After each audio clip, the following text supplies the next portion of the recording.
umalis na yung iba, ano, natanda.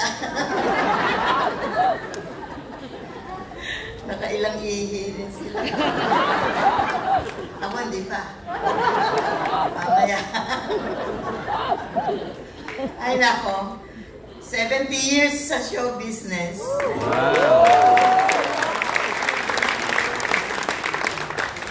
I'm 78 years old. At salamat matatapos na rin ang chismis na may anak ako kay Fernando Podio. Diba? Tagal na yan. Tagal ng chismis yan. At ngayon ko na lang binubulgan. Tinago ko. Hindi yung totoo yun. Well, anyway, thank you so much. Ang sarap naman tumanggap ng award talaga. At masasabi ko, praise the Lord.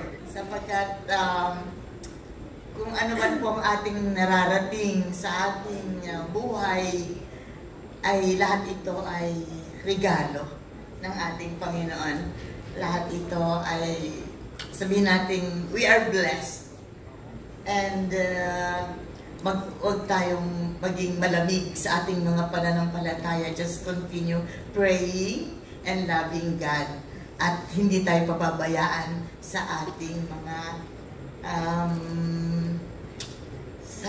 dumadating sa ating buhay na maganda, masaya, at kahit mahirap, talagang ganun ang buhay. Basta continue praying. Salamat po sa inyong lahat.